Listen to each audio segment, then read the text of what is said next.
Temanya hari ini adalah haleluya, nyanyian syukur, karena keadilan kebenaran Tuhan tidak pernah kalah menang dan berjaya selama-lamanya. Nah saudara, di dalamnya ini ada beberapa pujian yang berkaitan dengan suara kata haleluya. Dan orang Kristen itu dikatakan agama haleluya, karena salamnya itu haleluya. Dan senang haleluya, susah haleluya, susah dan senang ya semuanya haleluya. Nah apa artinya haleluya?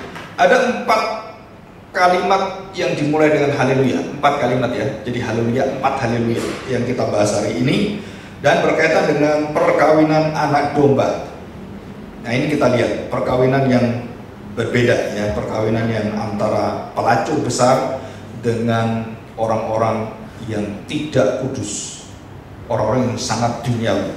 Nah ini sebagai latar belakang. Minggu lalu sudah saya jelaskan. Babel tidak bangkit lagi, dan seorang malaikat yang kuat mengangkat sebuah batu sebesar batu kilangan, lalu melemparkannya ke dalam laut. Katanya, demikianlah Babel, kota besar itu akan dilemparkan dengan keras ke bawah, dan ia tidak ditemukan lagi.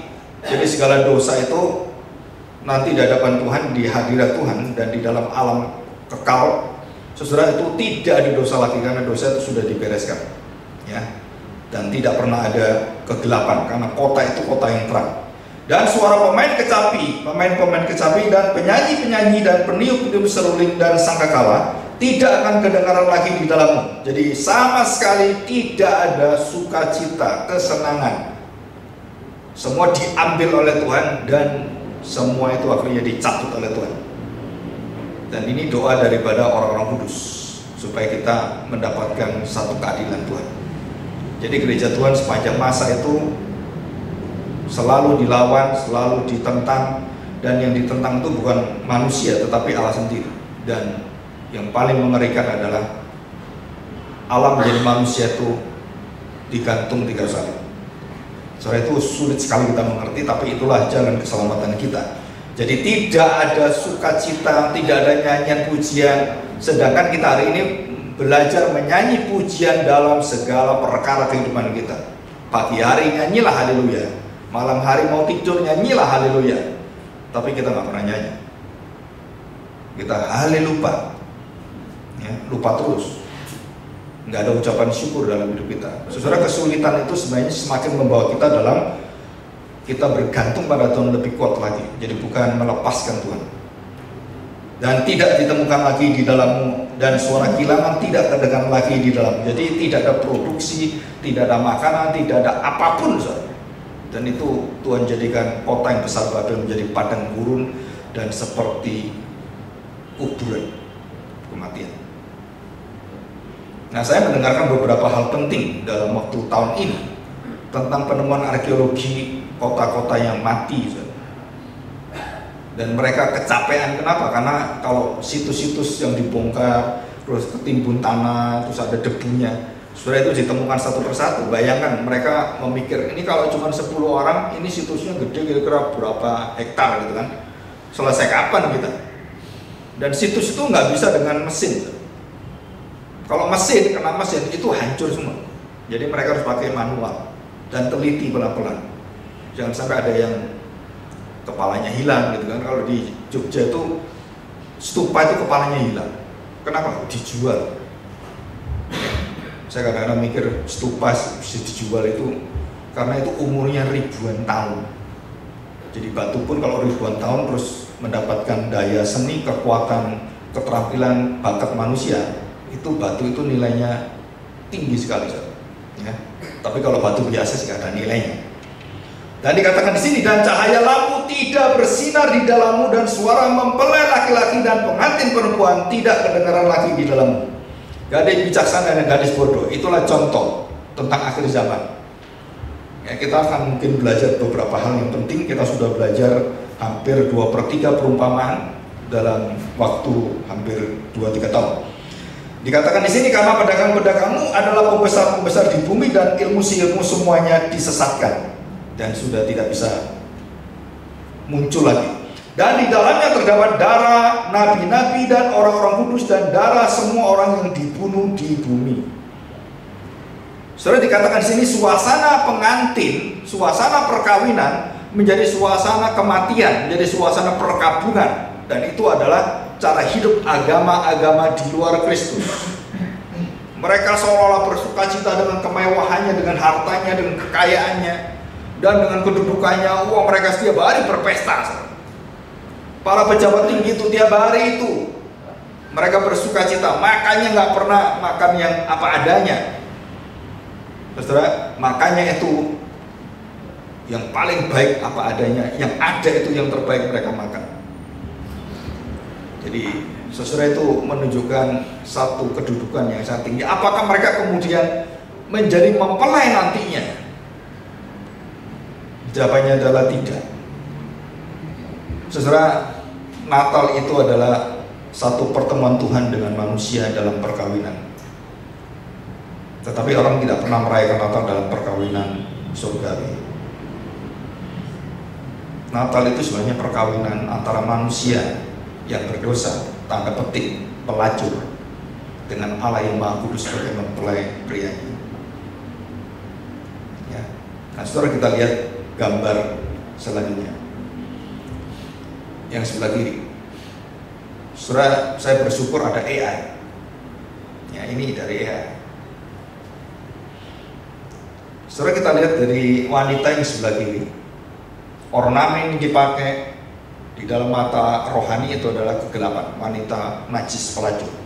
Tetapi yang kita lihat bentuknya, dari mukanya, dari semuanya, saudara, itu di dalam kegelapan. Sedangkan dunia melihat yang gelap itu yang pengantin, yang suci kudus itu mereka gelap. Tapi yang gelap ini bagi dunia itu yang terang. Jadi kitab Wahyu itu ada pernikahan yang paling ditunggu oleh seluruh umat manusia. Pernikahan siapa? Antara Kristus dengan gereja. Efesus pasal 5 itu rahasianya sangat besar. Nah, nanti ini saya bawakan di hari Sabtu.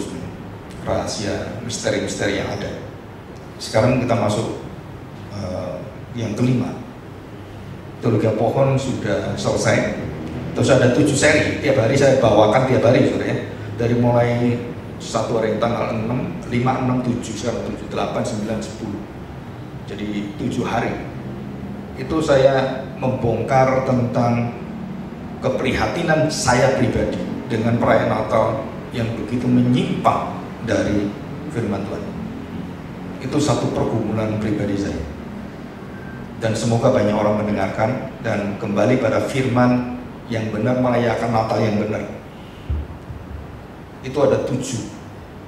Jadi tentang yang pertama tentang kondisi dunia, kemudian tentang kondisi Simeon, Hana, Elizabeth, Zakaria. Saudara, mereka semua keluarga dalam pernikahan yang sulit sekali, bukan pernikahan yang bahagia. Mereka mendapatkan aib. Elizabeth, Zakaria mendapatkan aib dari Tuhan. Mandul, tidak punya anak. Dari masa pernikahan pertama sampai dia sudah tua, mereka tetap ingin aib itu dicabut oleh Tuhan. Zakaria juga berdoa. Yusuf dan Maria sama, mendapatkan aib. Jadi Natal itu penuh dengan keaiban sebenarnya, memalukan. Saudara, keluarga yang dalam Natal, kalau sudah baca semuanya, itu keluarga yang gloomy, keluarga yang remang-remang, keluarga yang tidak ada ujungnya kemana. Cuman Tuhan berikan orang-orang di dalamnya adalah orang-orang beriman yang tidak tergoyahkan dengan segala kondisi yang ada, dan Roh Tuhan menopang mereka sehingga kita bisa mengatakan kalimat seperti Maria, jadilah apa yang kau kehendaki dalam hidup kami. Kesetiaan itulah, ketulusan penerimaan itulah yang harus muncul dalam gereja. Tapi saudara, kita jarang sekali mendengarkan hal seperti ini. Ya, kita lihat jatuhnya Babel. Ya. Nah, saudara, gambar tadi ini yang saya beritahukan adalah, saudara, itu asal kita adalah pelacur. Dan diproses oleh Tuhan dan diberikan anugerah oleh darah Kristus. Sang pelacur menjadi mempelai yang sangat diagungkan.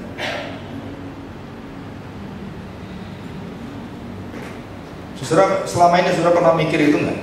Bahwa orang percaya itu adalah pelacur. Waktu saya membahas tentang kitab Hosea, ada 3 seri itu. Karena 3 seri 3 nama Hosea itu punya makna semua. Yisrael, Lo-Amil, Lo-Ruhama. Dan siapa akan dikawini oleh Hosea? Pelacur. Ambil pelacur itu, jadikan istrimu. Kalau saya sekarang kawin, terus kemudian saya kawin dengan orang yang bukan percaya, saudara, itu adalah pelacur sebenarnya. Semua orang belum percaya itu pelacur di hadapan Tuhan. Gereja itu dulu pelacur, dijadikan mempelai. Bagaimana Tuhan menjadikan mempelai, memproses itu adalah di dalam kematian Kristus. Jadi saudara, waktu saya menikah, janji nikah saya ada janji darah, pernikahan darah. Jangan janji cuma di depan mulut aja, saya juga semati. Bukan itu. Janji pernikahan adalah janji darah. Janji apa? Janji nyawa. Nyawa kita itu satu, tubuh kita satu, nyawa kita itu satu. Perempuan memberikan tubuhnya, laki-laki memberikan darahnya, nyawanya. Jadi sebelum saya menikah, saya sudah mempunyai satu jaminan. Sampai kapanpun aku dengan darahku dan nyawaku tidak akan memisahkan apa yang ditetapkan Tuhan. Nah, itu artinya gitu pernikahan yang sesungguhnya, hikmatnya itu di situ. Masalah apapun, mau hamil atau nggak hamil, mau punya anak, mau mandul nggak mandul, mau sakit harus kamu nanti sehat atau kamu nanti dalam kondisi apapun, saya tetap, engkau adalah seperti nyawa saya, jiwa saya adalah jiwa, hidup saya adalah hidupmu, hidupku adalah Kristus. Nah, kalau pernikahan punya dasar seperti itu, saudara, nggak mungkin ada satu orang bisa bercerai. Betul nggak? Kenapa bisa bercerai? Ya karena masing-masing punya kebenaran sendiri-sendiri. Saya yang benar kok, kamu yang benar kok. Nah, kalau benar dan benar kemudian berlawanan, ya namanya permusuhan. Kalau sudah terus-terusan, ya namanya pemisahan. Kalau udah pemisahan, namanya kebencian. Kalau sudah perselisihan, pemisahan, kebencian, jadi apa? Permusuhan. Yang dulunya dekat, baik, akhirnya apa? Musuhan sekarang. Semua artis yang cerai itu akhirnya musuhan, bongkarin aibnya. Oh, dia begini, rencana. Isinya bongkarin aib doang. Perkataan waktu pacaran, engkau sangat indah, cantik. Waduh, luar biasa kamu. Sekarang, oh dia tuh jelek, dia sifatnya begini, udah dibongkar. Nah, kalau Tuhan sudah menerima kita dengan darah dan nyawanya, suami istri harus bisa terima. Ya, setelah ini satu keindahan, saya bacakan Wahyu pasal 19.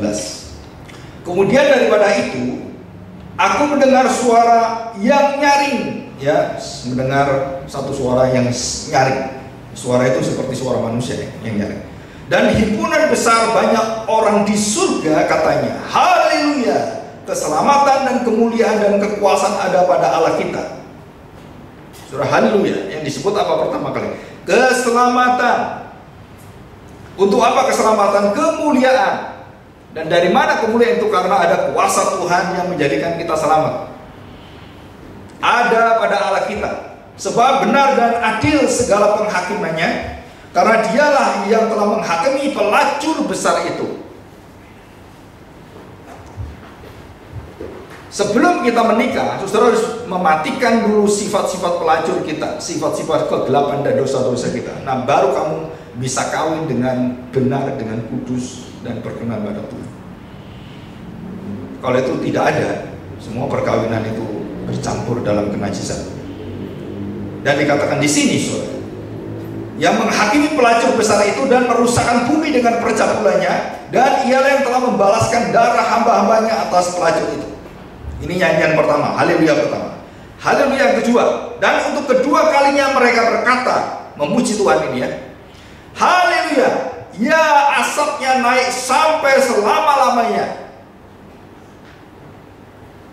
Jadi Tuhan akan membinasakan pelacur-pelacur yang tidak bertobat ke dalam kebinasaan yang kekal dan dibakar oleh Tuhan, dan asapnya membumbung tinggi dan sampai selama-lamanya. Jadi akhirnya dibuang. 4. Dan ke-24 tua-tua dan keempat makhluk itu tersungkur dan menyembah Allah yang duduk di atas tahta itu, dan mereka berkata, amin, haleluya. Haleluya yang ketiga. Ini berurutan, saudara. Teologi amin. Ya, kita sudah ngarep teologi pohon, teologi gunung, teologi pohon ara itu, teologi air. Dan kita ini bukan unsur-unsur dari cungkok ya, bukan. Ini nggak ada kaitannya dengan hal seperti itu. Dan dikatakan sini amin, haleluya. Apa yang diamini, ke-24 tua-tua itu sujud, dan makhluk itu pun, malaikat itu pun sujud, seluruh yang keberadaan itu, dan menyembah Allah yang duduk di atas tahta itu dan berkata, amin, haleluya. Dan mereka mengaminkan apa yang dikatakan Tuhan, yang dikerjakan Tuhan, keselamatan itu, dan dia membinasakan orang yang menolak keselamatan, dan Babel, pelacur besar itu, dihantam oleh Tuhan, dibuang ke laut, dan selama-lamanya tidak ada lagi. Dan kita memuji Tuhan, amin. Surga tidak ada kegelapan, surga tidak ada kebencian, surga tidak ada kelicikan. Semuanya di surga itu keindahan dan terang selama-lamanya. Dan saya percaya kita merindukan kondisi ini. Tapi kalau di dunia nggak pernah bisa, karena ini peralihan ke surga. Terus ditanya, kalau gitu ngapain jadi orang Kristen? Nggak bisa. Bagaimana kita bisa menghadirkan di dunia gelap ini ada persekutuan surgawi, persekutuan mempelai pria dan mempelai wanita dengan anak-anaknya. Persekutuan apa? Gerejawi. Jadi persekutuan orang percaya itu ada persekutuan surgawi yang kekal, yang kita dilatih dalam dunia kegelapan ini. Dan nanti kita akan dialihkan bersama dengan Kristus di dalam dunia yang tidak ada lagi satu dan setetes perbuatan dosa, dan tidak ada lagi satu tumpahan yang kecil atau remah-remah dari penderitaan. Tidak ada lagi semua yang ada dalam dunia kegelapan. Dan inilah satu perkawinan yang dinanti-nantikan oleh para nabi dan malaikat-malaikat menyaksikan ini. Maka kedengaranlah suatu suara dari tahta itu. Ayat yang keempat ini ya. Pujilah Allah, haleluya. Ini sama, pujilah Allah sama. Terjemahnya sama, bahasa aslinya sama. Cuma bahasa Indonesia diganti pujilah Allah. Ya pujilah Allah ya, haleluya sama. Itu artinya haleluya. Hai kamu semua hambanya, kamu yang takut akan dia, baik kecil maupun besar. Jadi puncaknya adalah kita memuji Allah atas perbuatannya, atas seluruh kendalinya atas dunia ini. Orang-orang berdosa, raja-raja, penguasa yang bejat-bejat itu yang Tuhan timbulkan, Tuhan tenggelamkan, Tuhan angkat, Tuhan buang. Dan semuanya itu akhirnya membuat kita, seluruh orang percaya, memuji Tuhan dan mengatakan kalimat tadi bersama dengan tua-tua dan malaikat. Amin. Haleluya. Semua yang takut akan dia, baik kecil maupun besar. Nah, saudara, setelah ini selesai, itu masuk ke perikop perkawinan anak domba. Domba bisa kawin nggak? Bisa kan? Domba kawin punya anak, namanya anak domba. Anak domba apa namanya? Bahasa Sunda beda-beda itu. Bahasa Sunda itu banyak, Jawa juga sama. Cempe. Nah, Sunda saya nggak tahu. Anak kambing, anak domba apa. Nah, saudara, di sini dikatakan karena hari perkawinan anak domba Allah itu telah tiba, dan dikatakan kalimat yang kelima. Lalu aku mendengar suara pujian himpunan besar banyak orang yang seperti desau air bah dan seperti deru gemuruh yang hebat sekali. Jadi pujiannya itu setelah menggemparkan. Saya nanti hari kelima mungkin membahas tentang keunikan kenapa Tuhan memilih para gembala dan bukan ahli Taurat, bukan ahli musik untuk mendengarkan musik surgawi.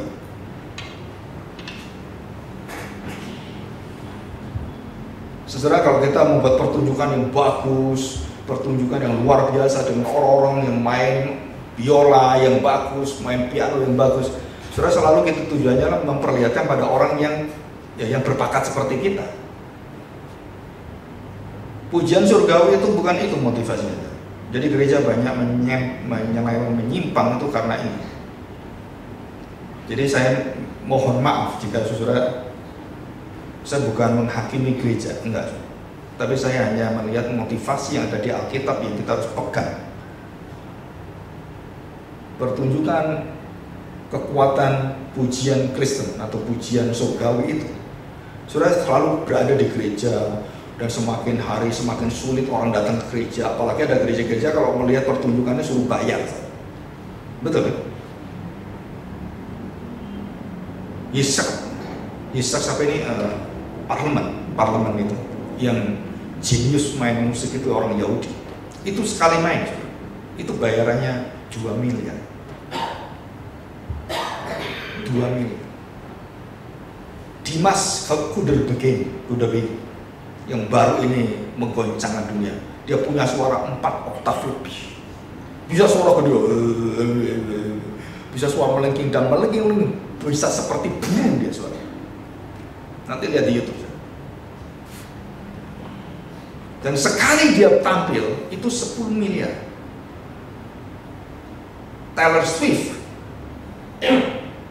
Bruno Mars, Rose, Blackpink, rata-rata sekali tampil itu di atas 200 juta rata-rata. Dan kalau itu setingkat dunia, penyanyi termahal sekarang adalah Taylor Swift. Berapa? Itu hampir 1,5 triliun penghasilan sekali dia pertunjukan di Singapura. Bayangkan, satu orang itu bisa datangkan triliun. Ronaldo sepak bola itu ditransfer dan dia dapatkan gaji 1 bulan itu 1 bulan, nanti dihitung sendiri, 1 tahun hampir 1 triliun.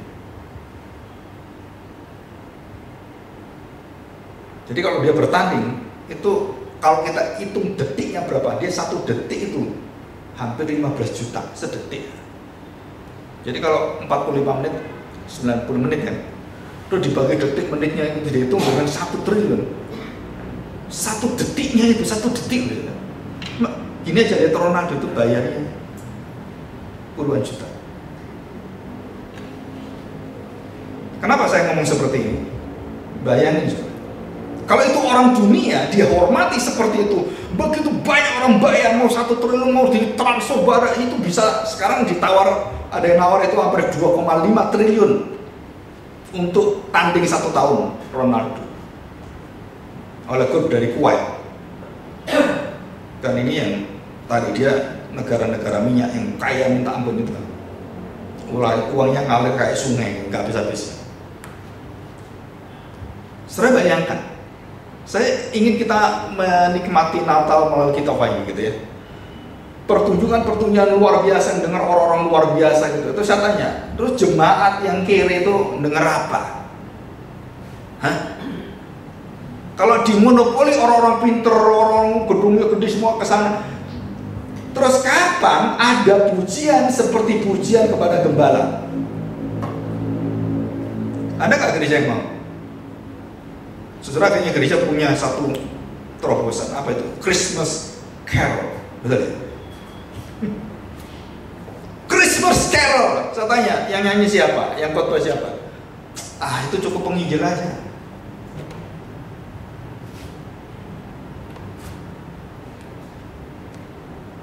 Betul. Salah satu yang paling mengerikan di dalam gereja, kalau sudah melayani gereja sudah puluhan tahun, adalah jemaat berkata demikian, Pak, ya kalau pendeta ini Pak carinya orang kaya, ke kami nggak mau Pak, rumah gubuk seperti ini nggak mau. Bahkan datang pun itu minta diamplopin. Ini yang ngomong bukan orang, ini jemaat-jemaat tuh, yang saya dengar itu di gereja gitu. Diamplopin berapa Bu? Oh beda Pak, ini tingkat yang mana Pak? Oh beda lagi ya. Kalau pendeta baru masuk, ya kita kasih 1 juta apa-apa. Kalau pendeta yang pendetanya gimana? Yang pendek tapi tua itu, pendeta. Wah, itu beda Pak. Itu di atas 10 M sekali datang. Saudara-saudara, saya ingin kita belajar. Saudara lihat, kondisi kerohanian di dalam rohani umat percaya gereja itu bobroknya luar biasa. Dan itu dibiarkan saja. Maka saya paling benci dengan apa? Jika pendeta itu pilih-pilih tempat. Kalau saya jadi gembala, ada pendeta, saya panggil dia. Waktu saya panggil jadi benci saya dia. Kenapa? Kamu jangan pilih-pilih jemaat. Nggak boleh. Kamu nggak pernah ke jemaat yang miskin. Kamu cari yang kaya-kaya terus. Nah, saudara, pujian yang luar biasa besar itu diperuntukkan untuk siapa? Yang gede seperti itu, yang surgawi, yang mulia. Kita ngomong nggak cocok itu untuk gembala. Cocoknya tuh ya berada di Paris sana loh, London yang ada gedungnya yang luar biasa.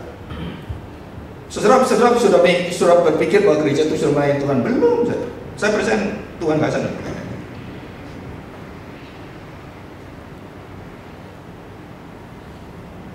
Sesuatu yang diagungkan oleh manusia secara perbuatan-perbuatan pelayanan, saudara, belum tentu Tuhan mengagungkan itu. Tapi yang bisa mengagumkan, semua saya ini satu pertolongan, satu cerita. Saya nggak tahu pernah ceritanya. Ada beberapa saksi. Pemain pianis Billy Graham itu mainnya luar biasa. Selama hampir 25 tahun dan dengan Beverly Shea yang punya nyanyi suara gede, yang orangnya gede dulu, yang suaranya merdu, ya.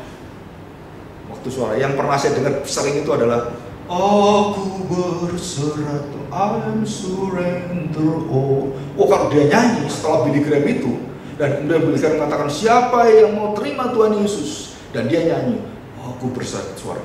Wah, sudah itu menggerakkan hati orang. Dan kemudian ribuan orang datang, puluhan ribu datang ke depan menerima Kristus. Dan yang main piano juga luar biasa. Waduh, saudara, suaranya luar biasa, main piano luar biasa. Dan suatu hari pemain piano itu kecelakaan dan tangannya hancur. Nggak bisa dipakai dengan piano lagi. Kebanggaan dia, penampilan dia sudah nggak bisa. Terus Billy Graham menjenguk dia waktu tangan. Nanti kalau sembuh ya melayani lagi. Nggak bisa. Melayani apa? Tangan saya sudah nggak bisa. Dan Billy Graham mengatakan, Tuhan tidak membutuhkan tangan, Tuhan membutuhkan hatimu. Tangan itu cuma sementara, tapi hatimu itu selamanya. Tuhan akan kasih engkau pelayanan. Tuhan akan pakai engkau lagi. Nggak percaya dia, nggak bisa. Dan suatu hari Billy Graham mengumumkan, kita membutuhkan pendoa-pendoa untuk kota-kota yang akan mengundang kita, tim Billy Graham. Dan kita meminta minimal 1 tahun, ada yang sampai 2 tahun. Mereka berdoa, Billy Graham belum datang, nggak berdoa. Indonesia juga sama, berdoa berpuluh-puluh tahun, nggak pernah datang Billy Graham sampai mati. Dan dilarang oleh pemerintah Indonesia, saudara. Kenapa? Oh, ini orang dampaknya hebat nih, kalau dia kesini, wah jadi Kristen semua ini. Dengan segala alasan Billy Graham nggak bisa datang Indonesia. Bukan sesuatu rahasia umum. Negara kita menolak Kristus sebenarnya. Dan kemudian Billy Graham mengatakan, kalau sampai aku nggak bisa, maka Tuhan akan gerakkan ribuan orang gantikan Billy Graham masuk ke suku-suku bangsa yang ada di Indonesia. Dan itu betul.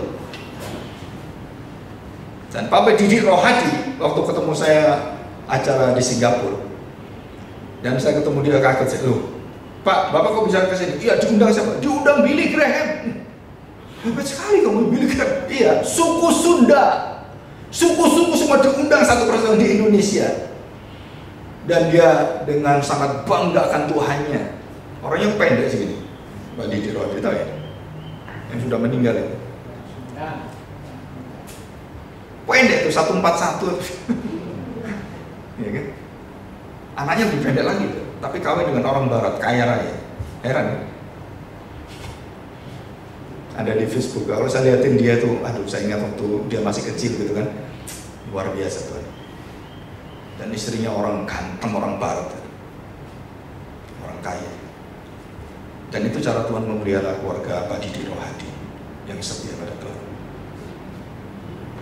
Setelah dipanggil Billy Graham, wah, dari suku Sunda dia berdiri. Mana orangnya? Nggak ada. Dia berdiri pun kayak duduk. Nah iya kan berdiri ya, nggak bisa duduk berdiri sama dia. Mana? Dia angkat tangan.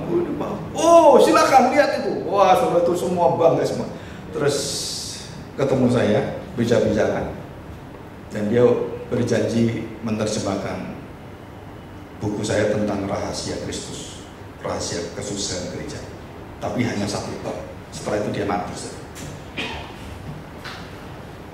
Terus saya tanya sekarang, kita sudah melihat ini, haleluya, keempat, kelima, keenam, dan kita melihat haleluya karena Tuhan Allah kita yang maha kuasa telah menjadi raja. Marilah kita bersuka cita dan bersorak-sorai dan memuliakan dia. Hari ini hari perkawinan anak domba telah tiba, dan pengantinnya telah siap sedia, dan kepadanya dikaruniakan supaya memakai dan kain lenan halus yang berkilau-kilauan yang putih bersih. Dan apa itu kain lenan halus? Ini yang membedakan antara perkawinan dunia dan perkawinan gereja, antara orang-orang di dalam Kristus dan orang di luar Kristus, antara pelacur dan pengantin, antara Yerusalem dan kota Babel. Apa itu? Kain lenan halus adalah perbuatan-perbuatan yang benar dari orang-orang kudus. Itulah pernikahan Kristen. Bukan didahulukan orang kaya dulu, bukan didahulukan orang yang pinter dulu, bukan didahulukan orang yang ganteng dulu. No. Tapi orang itu memiliki kain lenan halus, perbuatan-perbuatan Kristus yang nyata benar dalam hidupnya. Dan itulah membedakan pernikahan Kristen dan pernikahan bukan Kristen.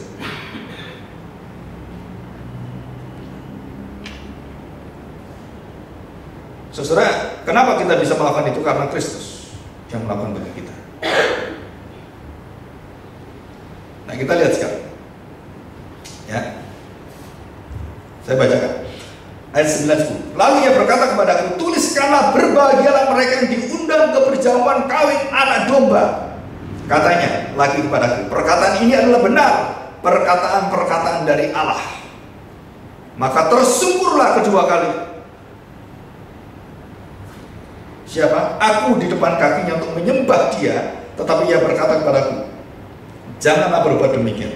Aku adalah hamba, sama dengan engkau dan saudara-saudaramu yang memiliki kesaksian Kristus. Sembahlah Allah, karena kesaksian Yesus adalah roh nabi-nabi, roh nubuat. Nabi itu artinya nubuat. Profesi itu prophet. Jadi arti nabi itu adalah memberitakan Tuhan dan disebut sebagai nubuat. Jadi roh nubuat, kesaksian Yesus adalah roh nubuat. Ya, oke, kita lihat sekarang.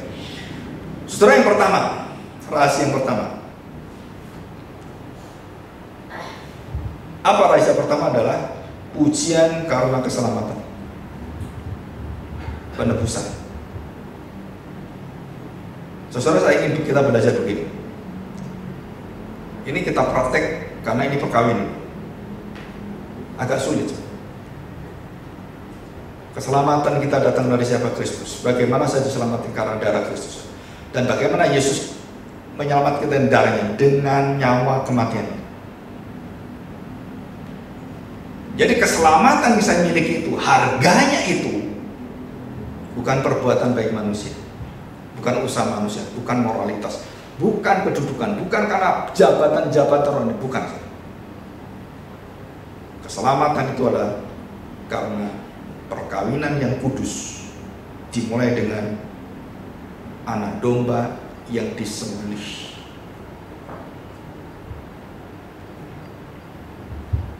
Jadi saya kawin dengan kamu, persyaratannya cuma satu, kamu mati dalam dosamu, baru boleh kawin. Dan itulah keselamatan yang kekal, perkawinan yang selamanya.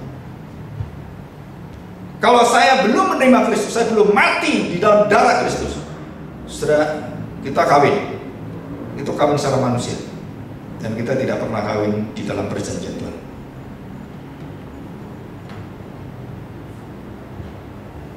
Jadi kawinnya orang Kristen itu kawin di dalam kematian Kristus.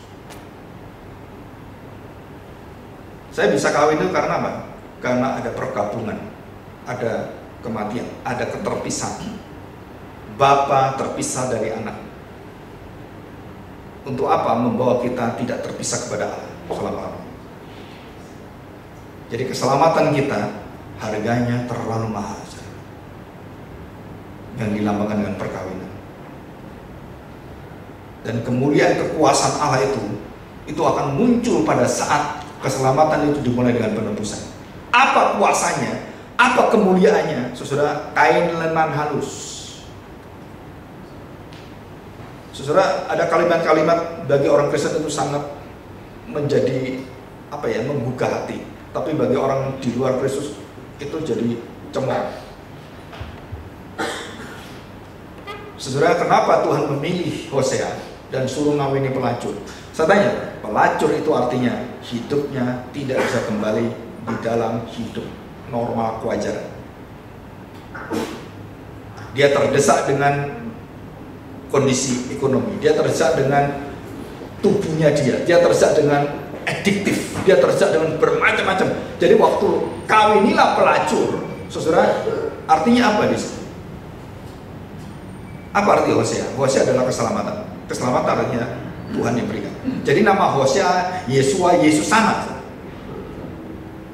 Dan dia kemudian suruh ngawinin pelacur. Kenapa ngawinin pelacur? Dan Hosea diberitahu oleh Tuhan, kamu akan tahu apa artinya aku sebagai mempelai laki-laki dan Israel sebagai pelacur itu. Seperti engkau sekarang mewakili aku, menggambarkan aku, dan kamu ngawin pelacur menggambarkan bangsamu. Sakit hatimu gimana? Kamu tuh pelacur, tak jadi istri saya, jadi istrinya Nabi, jadi istrinya orang yang betul-betul rohaninya luar biasa, diangkat melacur lagi, saudara. Satu kali oke, dua kali oke, tiga kali.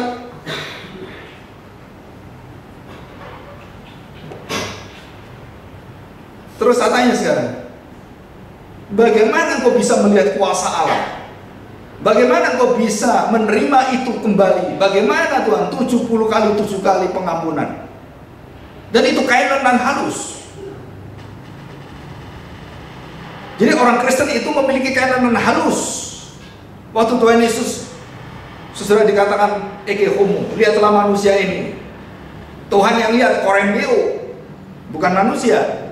Dan kemudian waktu dia sudah dalam tubuhnya seperti itu, dia dikasih jubah lenan ungu itu. Saudara, apa artinya?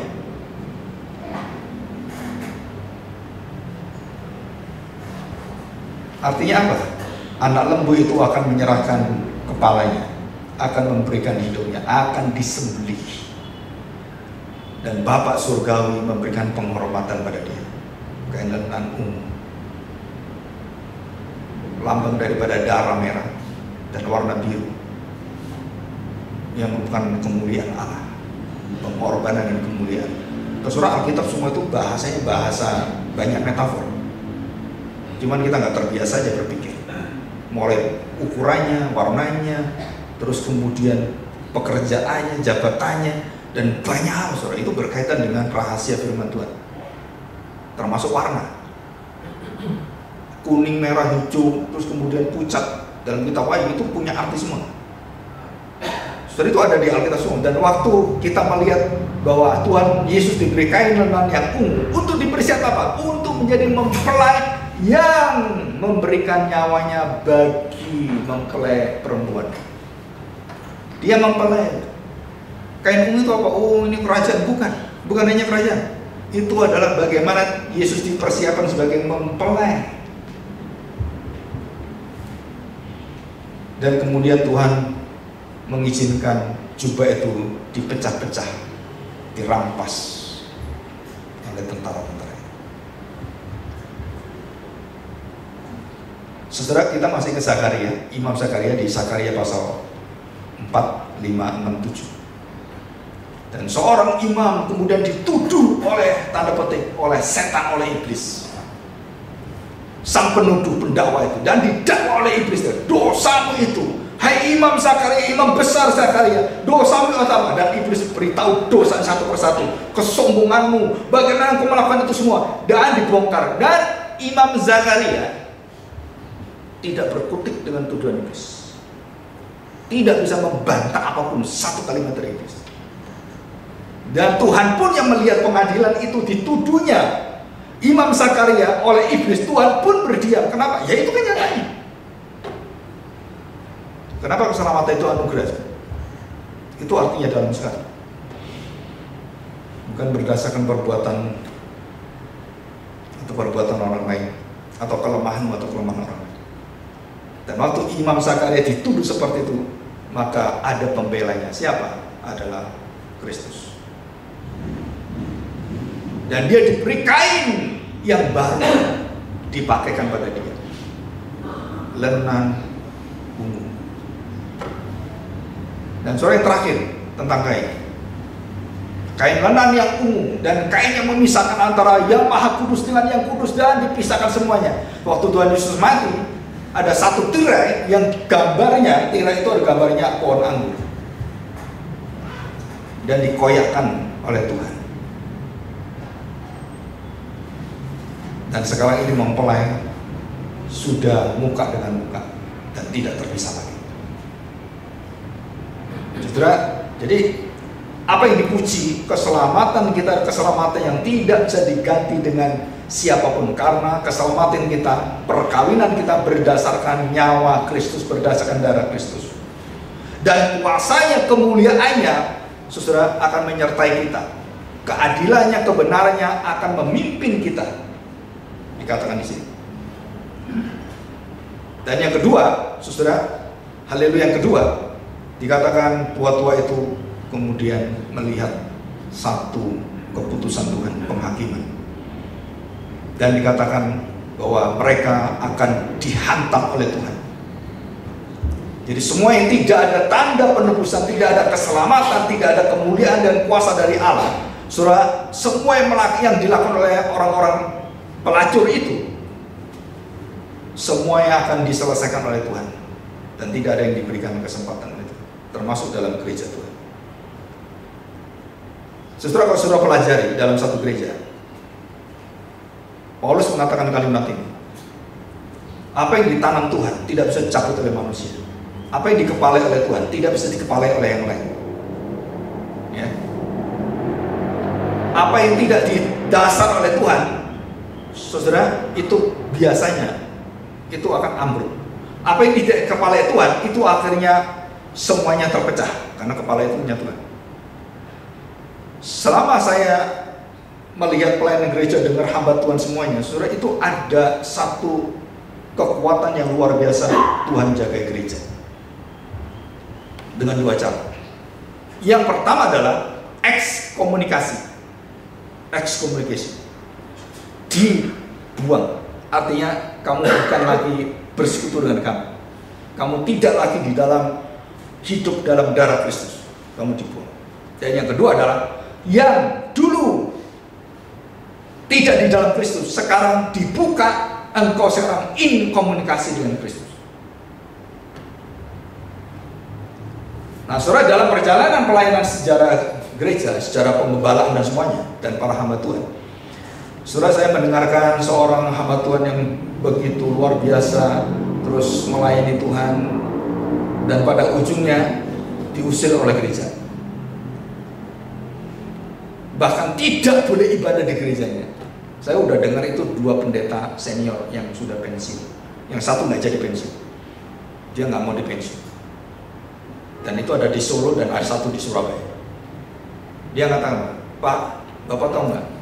Dari awal gereja kita kami doain, kami bersekutu dan jadi gede-gede seperti itu, dan kemudian kita angkat penatua diakon, wah semuanya begitu indah. Tapi pada ujungnya karena aturan sinode, karena aturan begini-begini, bahwa pendeta harus pensiun. Nah, pensiun kan? Artinya tidak boleh lagi menjabat sebagai gembala sidang, Artinya orang lain yang menjabat dan orang lain yang mengatur, dan kamu nggak boleh diatur. Nah, kamu nggak boleh ngatur. Nah, saudara, di situ setia, karena ini sudah lama, udah 35 tahun. Orang-orang jemaat dari kecil sampai besar tahu dia, betul ya?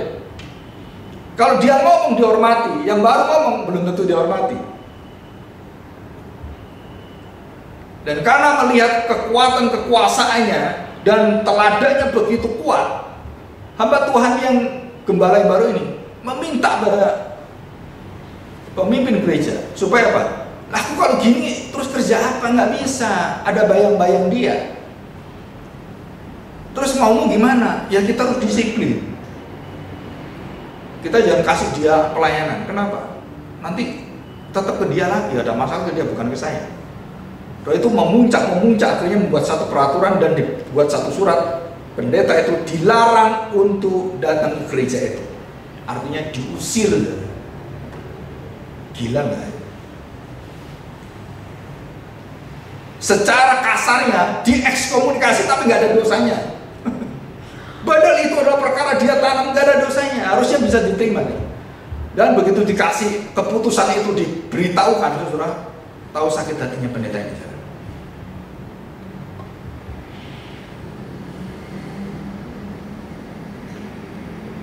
Sampai hari ini dia disuruh ke gereja itu nggak mau, nginjakkan kaki nggak mau. Saya lihat gereja itu ya nggak mau. Ya sebaliknya Pak, orang itu lihat kamu juga gitu Pak. Kan gitu kan, sama aja kan. Terus saya tanya, terus motivasi Bapak melayani apa? Harga diri, kehormatan. Dan saya beritahu, kita harus mati untuk diri kita. Kita mati untuk nama kita. Kita mati untuk prestis kita. Mungkin Tuhan sedang memberikan kita hikmat. Boleh benci, tapi jangan membenci yang tidak membenci kita. Keputusan itu ada keputusan organisasi. Kita boleh benci organisasi, boleh, tapi jangan membenci jemaat. Jadi kalau jemaat datang, kamu sana, kamu bukan jemaat saya. Nah, saudara, itu sudah kelebihan, over, ya, overprotective, over semuanya, terlalu over. Saudara, akhirnya dia ketakutan sendiri. Ada orang datang, kamu kan bukan jemaat saya. Nanti dia marah, udah pergi kamu. Loh, ini nggak ada urusannya Pak, kami datang sebagai orang-orang yang betul-betul mau berbicara, mau, nggak ada halangannya. Terus saya tanya, apakah pendeta ini kemudian mulai memikirkan, terus saya waktu ada ke Solo lagi khotbah di Solo, ketemu pendeta ini lagi, dan wajahnya udah beda. Kenapa? Dia masak, akhirnya dia jualan apa ini, masakan Chinese. Ini di Solo sampai sekarang masih ada. Terus dia udah nggak masakin khotbah ke jemaatnya, dia masakin untuk orang lain dan dia berjual di sana. Dan saudara, mukanya beda. Kalau dulu kan penuh dengan curiga, terus kemudian tertekan gitu. Sekarang dia masak dengan sukacita, dia nyanyi. Saya tanya, udah menemukan kehidupan? Dia mengatakan, saya sudah selesai dengan diri saya Pak. Dan saya terbuka dengan jemaatnya dan termasuk penatuannya. Silakan makan di restoran saya. Kalau perlu nggak usah bayar, kalau saya punya uang. Waduh, luar biasa. Air susu dibalas dengan air tuba. Air tuba dijadikan air susu. Dan waktu dia terbuka hati seperti itu, dia mengalami satu kemenangan. Saya sudah mati untuk diri saya. Wah, kalimat itu senang guys. Kenapa? Saya nggak malu lagi, nggak ada. Itu semua di dalam Tuhan itu beda sekali. Dan mulai dia punya hati seperti itu, saudara, itu terjadi pemulihan, vindication. Terjadi pemulihan. Dan termasuk keluarga kita juga sama. Urusan suami istri, anak dengan yang masalah orang tua anak itu sama. Ada vindication, ada pemulihan. Ada satu proses dari Allah. Begitu kamu sudah selesai dengan dirimu dan kamu mulai diisi dengan kuasa kemuliaan Allah, dan kainan itu kembali dipakai pada kamu. Pengampunan, penerimaan, kesabaran, kesetiaan pada Tuhan, dan kemudian membangun, bukan membangun diri, membangun orang lain, membangun kepentingan-kepentingan seperti itu. Saudara-saudara menjadi mempelai yang sangat diagungkan Tuhan. Jadi nggak ada pikiran-pikiran negatif, nggak ada, saudara. Selalu kita ingin membangun orang dengan apa? Seperti Kristus. Ya Bapa, ampunilah. Yesus itu gak pernah dendam. Kalau saudara sama sekali ada dendam, sudah buang jauh. Yesus gak pernah sakit hati. Jika saudara sakit hati, buang jauh. Karena kita dalam pernikahan anak domba Allah. Jadi semua unsur itu. Nah kita lihat ini, Galatia pasal 5. Nah ini bedanya. Ya sebagai penutup. Galatia pasal 5 ayat 19 dan dikontraskan dengan ayat 22. Saya dikatakan di sini kemerdekaan Kristen dan kemudian hidup mulai ayat 16. Kemerdekaan Kristen ayat 1 sampai 4. Mulai dari 16, Paulus ingin kita tahu betul hidup di dalam daging kita itu apa. Galatia 5 ayat 19. Perbuatan daging adalah nyata, yaitu apa? Percabulan, kecemaran, hawa nafsu, penyembahan berhala, sihir, perseteruan, perselisihan, iri hati, amarah, kepentingan diri sendiri, percideraan, roh-roh pemecah, kedengkian, kemabukan, pesta pora, dan sebagainya. Jadi sekarang saya tanya, apakah perbuatan kita, kain lenan kita itu ungu atau hitam gitu? Kalau kita berorientasi terus untuk selalu mementingkan diri, bukan mementingkan orang lain, berpusat pada diri, bukan pada orang lain, saudara-saudara manusia lama. Kemuliaan kuasa Kristus tidak ada dalam hidup, dan berkat-berkat Kristus tidak ada mengalir dalam hidup. Kenapa? Karena kita buntu semua. Dengan apa? Dengan hati kita yang tidak pernah berubah. Tuhan menunggu kita. Iya, Tuhan menunggu kita. Dan ini banyak, saudara. Daftarnya banyak. Iri hati, membenci, dengki. Wah, itu banyak sekali perbuatan.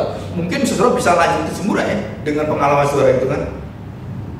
Terus kemudian bagaimana saya supaya bisa mendapatkan kekuatan kuasa itu? Ayat 22 dikatakan, tetapi buah roh, dikatakan tetapi, beda dengan buah perbuatan. Tetapi buah roh, bukan buah daging, ialah apa? Ini kaitannya, saudara. Kasih, sukacita, damai sejahtera, kesabaran, kemurahan, kebaikan, kesetiaan, kelemah lembutan, dan penguasaan diri. Aku sudah mati untuk diri saya, Pak. Tidak ada yang mengganjal lagi. Saya nggak berpikir lagi, oh ini ada penatua, dia curiga. Nggak ada, saudara. Nggak ada urusan dengan saya. Saya ingin melayani engkau. Selesai. Dan dikatakan di sini, barang siapa menjadi milik Kristus, ia telah menyalibkan dagingnya, kemarahannya, iri hatinya, dengkinya, itu diinjak oleh Yesus, dan dengan darah Yesus dimatikan oleh dia. Mati nggak sekarang? Aduh Pak, masih hidup ya Pak?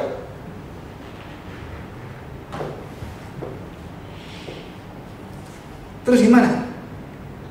Saudara, saya membayangkan anak-anak Gaza, 15.000 anak Gaza, dan lebih daripada 20.000 orang-orang yang dewasa mati kena bom Israel karena dia merangi Hamas. Yang jadi pertanyaan adalah, bisakah anak-anak itu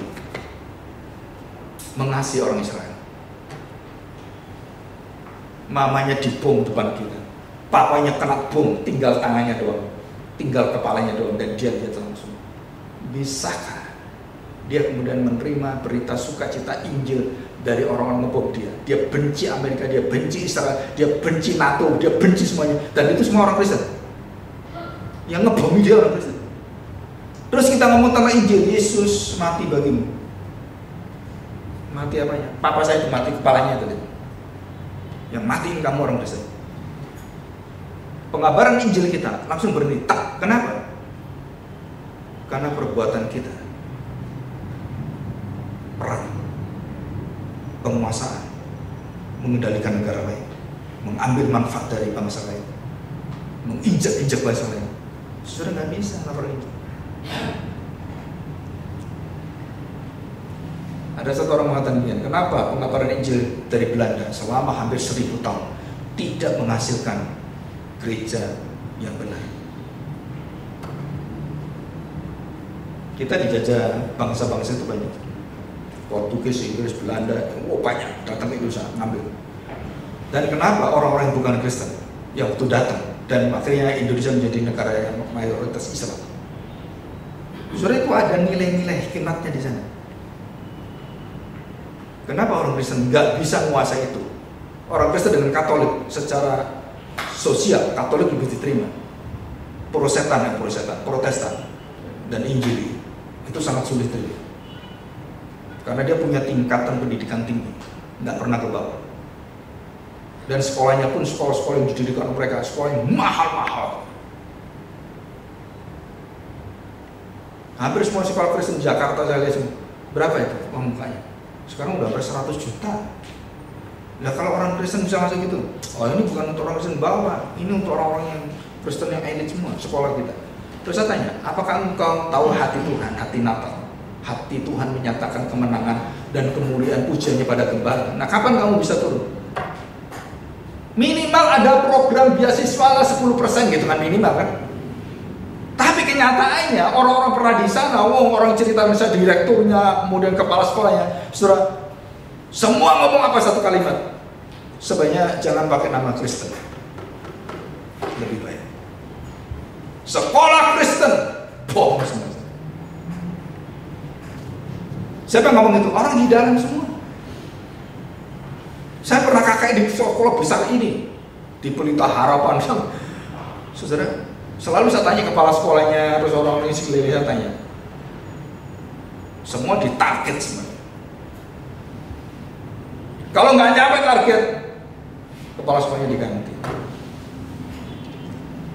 Nah, saya tanya, apakah ini memuliakan Tuhan? Jadi perbuatan-perbuatan yang memuliakan Tuhan itu apa? Kain dan halus itu apa? Saudara, kekuatan pernikahan, kekuatan keluarga adalah kekuatan seperti Kristus waktu dia menyatakan dirinya dan dia mengatakan, aku datang bukan untuk dilayani, aku datang untuk melayani. Saudara, praktekkan omongan saya. Kalau nggak percaya, dalam hal yang detail-detail kecil, apapun. Saya pernah ditegur oleh bapak saya waktu saya SMP. Saya marah dengan pembantu karena waktu itu saya punya uang, orang kaya. Marah, kenapa marah? Gara-gara tidak menyiapkan makanan untuk saya makan. Kenapa nggak isi makan? Saudara, lauk yang dulu, yang malam masih ada sebenarnya, tapi nasinya nggak ada. Oh, saya tuh udah namanya anak raja kan, marah-marah, akhirnya saya caci itu membantu, sudah tua lagi. Dan saya ngomong dengan dia, papa saya waktu lewat, dengar, papa saya nggak Kristen waktu itu. Dia seorang moralis. Sini kamu, masuk. Waduh, kalau udah papa saya gini, saudara, udah tamat saya. Papa saya tuh nggak pernah manggil orang, kalau manggil pasti tahu kita pasti salah. Masuk. Kamu ngomong apa tuh? Begini. Terus dia tanya, selama kamu tidak bisa melayani orang, kamu nuntut orang, kamu ingin orang layani, kamu nggak bisa jadi orang dan mimpin orang. Melayani adalah pemimpin. Semakin melayani, engkau akan memimpin. Semakin engkau berikan hidupmu, engkau jadi pemimpin. Waktu itu saya nggak terima, tapi setelah direnungkan betul, apalagi ke gereja, apalagi dalam pelayanan. Kita maunya dilayani. Saudara, kita itu melayani, bukan dilayani. Kalau Allah Maha Kudus punya prinsip, aku datang untuk melayani, terus kamu ngapain? Kenapa gereja-gereja yang diberkati Tuhan luar biasa itu gereja yang melayani, bukan gereja datang untuk dilayani, bukan.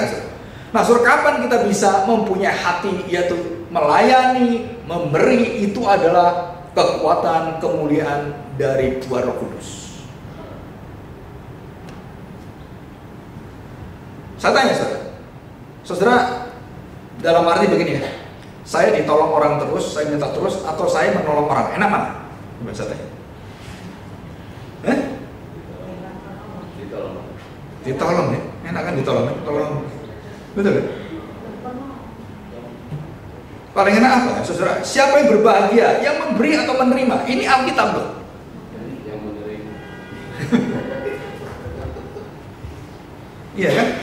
Coba kita lihat, kalau orang mempunyai Kristus dalam hatinya, saudara, dia nggak akan membalik itu, nggak akan membalik ajarannya. Terus saya tanya, Pak, kalau orang tadi kan Bapak mengatakan orang-orang nggak tahu gitu kan, artinya orang yang nggak di atas itu. Terus kemudian kita melayani di bawah. Nah, mereka dilayani, betul dilayani. Tapi kita melayani bukan untuk membuat orang itu kemudian menjadi orang-orang yang bergantung kepada kehidupan kita. Dia harus menjadi gantungan orang. Jadi kenapa negara Kristen, negara kapitalis itu jauh lebih hebat daripada negara yang lain? Ya karena itu. Prinsipnya adalah Kristus sudah mati bagimu. Terus apa yang kau banggakan? Aku sudah mati dengan diri. Terus bajumu apa? Saudara, orang yang datang, aduh, yang dulu saya kalau ketemu dia, sekarang mukanya beda. Nah, kalau peristiwa itu sudah ada, maka saudara bisa katakan haleluya, haleluya, tiap hari haleluya. Ketemu orang hijab, haleluya. Ketemu orang baik, haleluya. Gitu.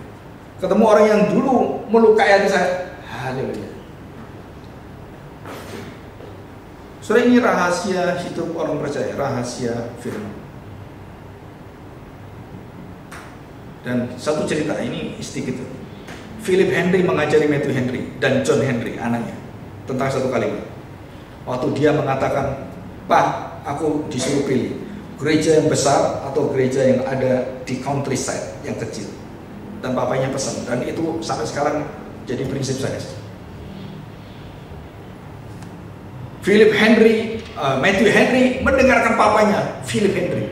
Dan dia tanya, Pak, aku dapat tawaran. Dia lulus dan dia sudah, kalau nggak salah, udah master doktor, master hukum, dia ahli hukum, dan dia bisa khotbah, dan dia khotbahnya luar biasa. Dan gereja itu minta, dua gereja minta dia menjadi pendetanya. Yang satu gereja yang ada di London yang begitu besar, kaya luar biasa, dan satu gereja yang ada gereja yang dia rintis waktu dia masih kecil dengan bapaknya, dan tidak menyediakan apapun di sana, nggak ada jaminan apapun. Terus dia ngomong dengan bapaknya, apa jawaban bapaknya? Yang dilihat manusia, bukan yang dilihat Tuhan. Kamu pilih yang dilihat Tuhan. Dia berdoa. Dan dengan segenap hati dia langsung mendapatkan jawaban. Dia sukacita luar biasa. Dan dia berada di mana? Di gereja yang kecil. Dan karya dia, kalau dia di gereja besar, mungkin dia sibuk gitu kan. Tapi karena gereja itu kecil, jemaat juga kecil, bisa diatur dengan sangat mudah, maka dia punya waktu yang luang, yang panjang. Apalagi saudara, dia punya istri, anaknya konglomerat. Jadi dia nggak pernah mikirin makanan minuman. Tuhan sediakan provisi itu kepada Matthew Henry dengan satu tempat yang begitu terpencil itu, dan dengan satu istri dari kota besar. Istrinya dipindah ke kota kecil, hidup dengan John Henry, dan kemudian 2 tahun mati. Dua anaknya mati, istrinya mati. Wah, dia nangis. Setahun kemudian Tuhan berikan lagi istri yang rekan daripada istrinya, dan dia kawin dengan dia, mati lagi. Dan yang kawin terakhir, saya nggak tahu terakhir. Nah, setelah itu sangat diberkati, dan Tuhan persiapkan. Dan satu kalimat, apa yang dilihat manusia beda dengan dilihat Allah. Yang dilihat Allah lah, kamu harus pilih. Dan dia pilih itu. Saudara, waktu dia pilih, semua orang, wah, kamu itu harusnya di London, kamu bisa ngajar, bisa banyak karyakan di sana. Dan Tuhan katakan, enggak, di sini karya yang banyak. Dan tafsiran Matthew Henry yang besar itu, dan dilanjutkan dengan beberapa tafsir yang lain yang lengkap Alkitab, dikerjakan berpuluh-puluh tahun waktu dia mengembalakan jemaat yang kecil. Saya kemarin waktu lihat YouTube saya mulai sadar. Video YouTube saya itu mendekati 1000 video. Dan kalau saya berkarya di gereja besar, di gereja yang sangat mapan, saya percaya nggak akan seperti itu Tuhan pakai saya.